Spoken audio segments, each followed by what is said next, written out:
اب یہ کہیں گے کہ اب یہ اللہ کے رسول صلی اللہ علیہ وسلم نے نہیں کیا، صحابہ نے نہیں کیا تو یہ حرام ہے، نہیں، یہاں ایسے دلیل نہیں دی جاتی ہے۔ یہ دلیل کی صحابہ نے نہیں کیا، اللہ کے رسول صلی اللہ علیہ وسلم نے کہ یہ عبادت کے لیے دلیل دی جاتی ہے۔ اس کسی چیز کے بدعت ہونے کے لیے یہ بات کہی جاتی ہے جس کا تعلق عبادت سے ہوتا ہے۔ عادات میں بدعت کا مسئلہ نہیں آتا ہے اصل میں، تو عادات میں صرف یہ دیکھا جاتا ہے، رسم و رواج میں یہ دیکھا جاتا ہے کہ اس میں کوئی حرام چیز تو نہیں ہے شریعت کے لحاظ سے۔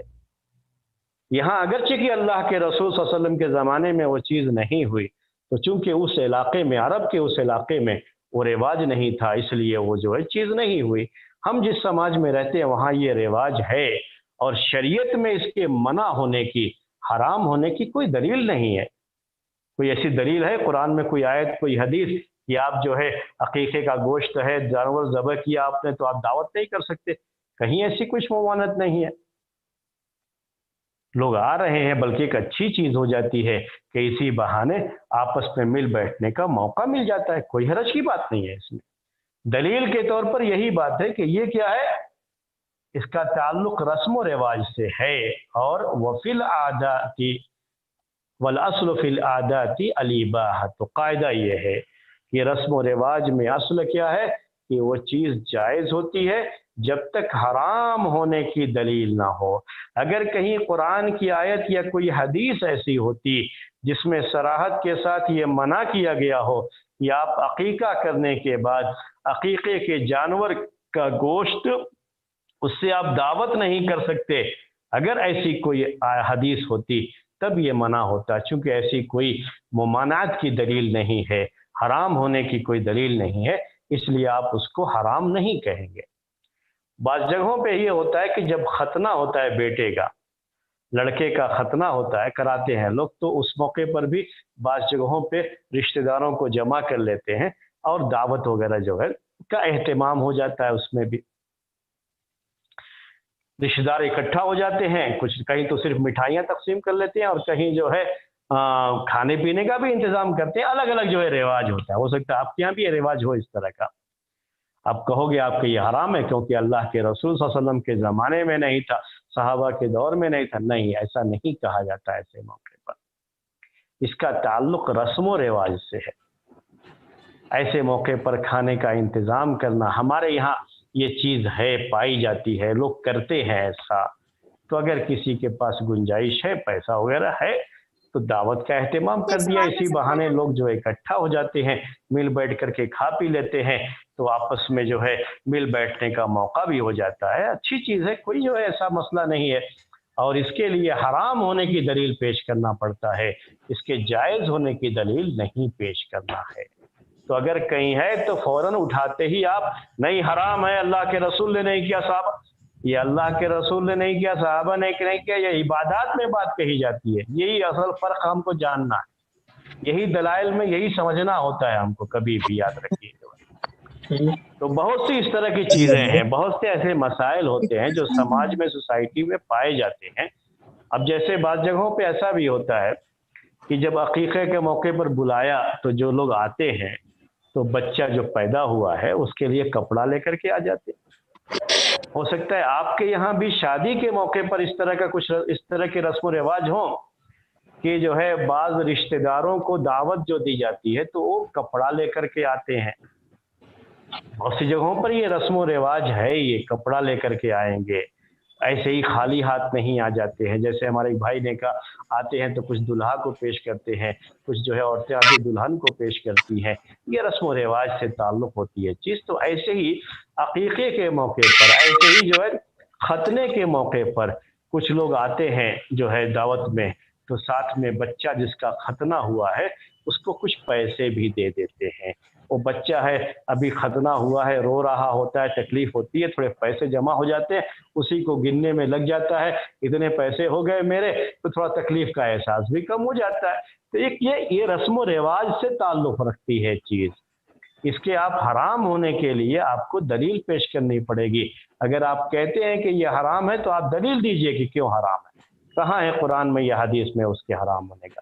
اور جو کہتا ہے کہ کوئی حرج نہیں، جائز ہے، ضروری نہیں ہے، جائز ہے، یہ یعنی ہر کوئی آئے تو پیسہ دے، یہ کوئی ضروری نہیں ہے۔ ہر کوئی آئے تو کپڑا دے، یہ کوئی ضروری نہیں ہے، لیکن ایک جو ہے جائز چیز ہے، کوئی کرتا ہے تو اس کو حرام نہیں کہا جائے گا، اس میں کوئی حرج نہیں ہے۔ تو اس طرح سے چیزیں ہوتی ہیں رسم و رواج کی، اس طرح کے مسائل ہوتے ہیں رسم و رواج کے۔ عید کا موقع ہوتا ہے ہمارے یہاں، عید کے موقع پر، کہ یہاں بھی جو عید کے موقع پر ہو سکتا ہے ہوتا ہو، ہمارے جو کلکتہ کے لوگ ہیں وہ بتائیں گے کہ عید کے موقع پر بچوں کو ان کے ماں باپ عیدی دیتے ہیں، یا جو بڑے ہوتے ہیں نا وہ چھوٹے لوگ ان سے عیدی مانگتے ہیں کہ آپ ہم کو عیدی دیجیے۔ عید کے موقع پر خوشی کا موقع ہوتا ہے، تو عید کی نماز عبادت ہے، عید کے موقع پر خوشی منانا ایک عبادت ہے، لیکن اب یہ سب جو شکلیں ہیں اس کی، کہ اس موقع پر تھوڑا کھیل کود کے لیے بچوں کو تھوڑے سے پیسے مل جاتے ہیں تو ان کی خوشی میں اور اضافہ ہو جاتا ہے۔ تو عید کے لیے عیدی دینا، عیدی ہم اردو میں کہتے ہیں اس کو، یہ شریعت میں کہیں حرام نہیں ہے، یہ اس کا تعلق رسم و رواج سے ہے۔ کوئی یہ کہے کہ نہیں اللہ کے رسول صلی اللہ علیہ وسلم کے زمانے میں یہ نہیں تھا، صحابہ کے دور میں یہ نہیں تھا، اس لیے اب جو ہے ہم اس کو کہیں گے کہ یہ حرام ہے، نہیں، آپ اس کو حرام نہیں کہیں گے۔ یہ سب چیزیں کیا ہوتی ہیں نا، رشتوں کو اور مضبوط کرتی ہیں، یہ اس خوشی کو، عید کی خوشی کو، بچوں کے دلوں میں عید کی خوشی کو یہ رسم، یہ رواج اور دوبالا کر دیتی ہے جو ہے۔ تو اس طرح سے کوئی حرج کی بات نہیں ہے اس میں، آپ یہ کہ ایک حرام ہے یہ، اور جو ہے آپ جو ہے دلیل کیا پیش کریں، نہیں اللہ کے رسول کے زمانے میں نہیں تھا۔ تو کبھی کبھی بدعتی لوگ بھی اس طرح کی چیزیں آپ کے سامنے پیش کرتے ہیں، نہیں آپ لوگ بھی تو یہ کرتے ہیں نا، آپ لوگ بھی تو اس موقع پر یہ کرتے ہیں، یہ بھی تو اللہ کے رسول کے زمانے میں نہیں تھا۔ تو آپ کو کیا کرنا ہے، یہی قاعدہ پیش کرنا ہے۔ اصل ہم جب کہتے ہیں کہ اللہ کے رسول صلی اللہ علیہ وسلم کے زمانے میں یہ چیز نہیں تھی، صحابہ کے دور میں یہ چیز نہیں تھی، اسی لیے یہ بدعت ہے، یہ ہم عبادات کے تعلق سے بات کہتے ہیں، یہ معاملہ عادات کے تعلق سے نہیں کہتے ہیں، رسم و رواج کے تعلق سے یہ بات نہیں کہتے ہیں۔ اور ہم میں سے جو لوگ اس کو فرق نہیں کر پاتے ہیں تو غلط فتوے بھی دے دیتے ہیں، خاص طریقے سے جو مقررین ہیں۔ میں اکثر کہتا رہتا ہوں کہ ہمارے لوگوں میں جو مقررین ہیں جن کا کام صرف تقریریں کرنا ہوتا ہے، وہ دین کے مسائل کو اچھی طرح سے جانتے نہیں رہتے، وہ لوگ بھی اس طرح کے مسائل تقریروں میں پیش کر دیتے ہیں۔ آپ کو اس سلسلے میں احتیاط کی ضرورت ہے۔ کامران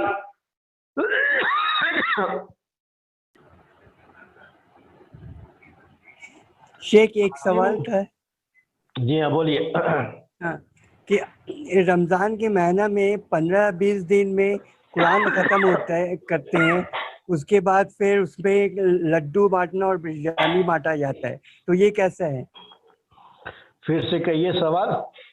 اس کو رمضان کے مہینہ میں تراویح کے نماز میں 15-20 دن میں قرآن ختم کرتے ہیں اور مٹھائی اور بریانی بانٹتے ہیں، تو یہ کیسا ہے؟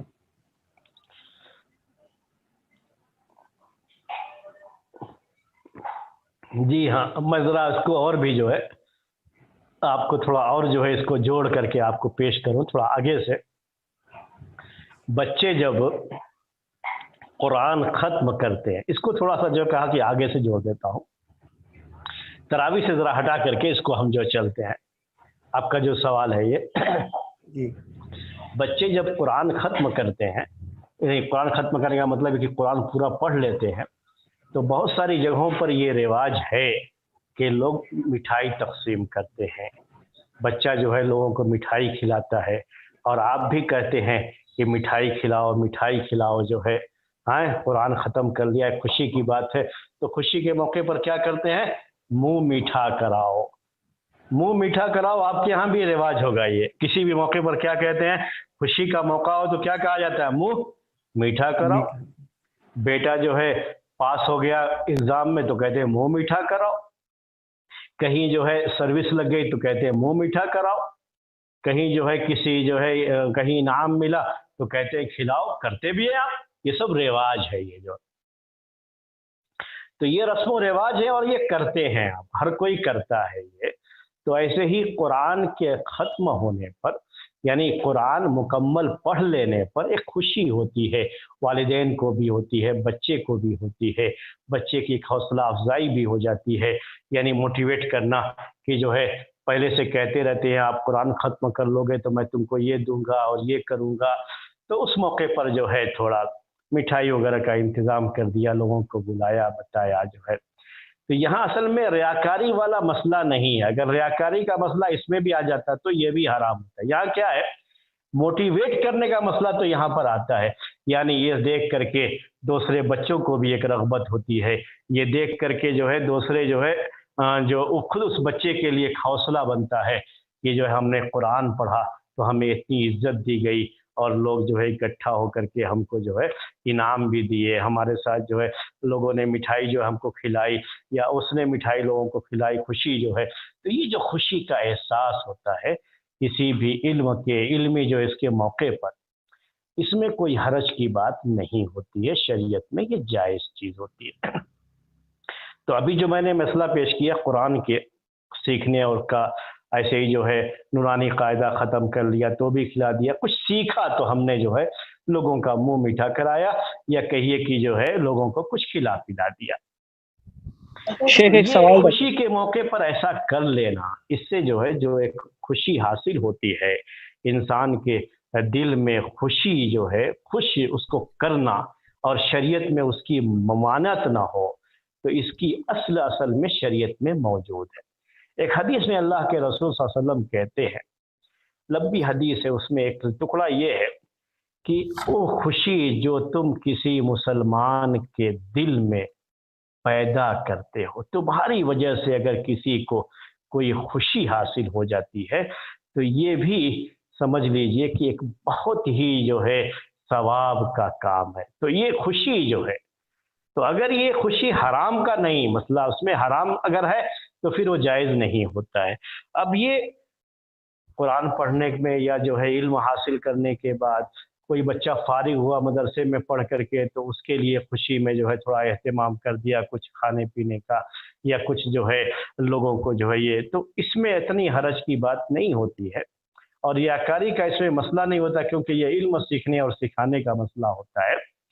ایک مرتبہ اللہ کے رسول صلی اللہ علیہ وسلم نے اپنے صحابہ سے پوچھا، ایک جو ہے پہیلی کی طرف سے پوچھا کہ ایک درخت ہے وہ مومن کی مثال ہے، تو کون سا درخت ہے آپ نے پوچھا، تو عبداللہ ابن عمر رضی اللہ تعالی عنہما وہ بھی موجود تھے وہاں پر، ان کے دل بھی آیا کہ یہ کھجور کا درخت ہے، لیکن چونکہ ابو بکر بھی تھے، عمر بھی تھے، بڑے بڑے صحابہ رضی اللہ عنہم اجمعین موجود تھے، تو ان کو ہمت نہیں ہوئی کچھ کہنے کی، وہ خاموش رہ گئے۔ راستے میں جب اپنے گھر آ رہے تھے تو اپنے والد سے کہا کہ ابا جان ہمیں تو وہ بات میرے دل میں آ گئی تھی کہ یہ کھجور کا درخت ہے، لیکن میں شرما گیا، میں نہیں کہہ سکا۔ تو کہا عمر نے، کاش بیٹے تم کہتے، یعنی وہ جو انداز ان کے کہنے کا نا وہ یہ ہے کہ ایک تو خوشی ملتی ہم کو کہ میرے بچے نے جو اس کا جواب دے دیا۔ تو یہ چیزیں ہوتی ہیں، ایسے جو ہے خوشی ایسے موقع پر، اس کو ریاکاری نہیں کہتے ایسے موقع پر۔ تو ریاکاری میں جیسے وہ حج کا معاملہ، اس میں ریاکاری کا کہیں نہ کہیں مسئلہ ہو جاتا ہے، اور جو ہے اور اسی لیے وہ بات جو ہے ہم نے آپ کے سامنے ذکر کی تھی۔ تو اس میں اگر وہ چیز نہیں ہوتی ہے تو کوئی حرج کی بات نہیں ہے، وہ کھلا سکتے۔ یہ قرآن کے بارے میں کہہ دیا ہم نے۔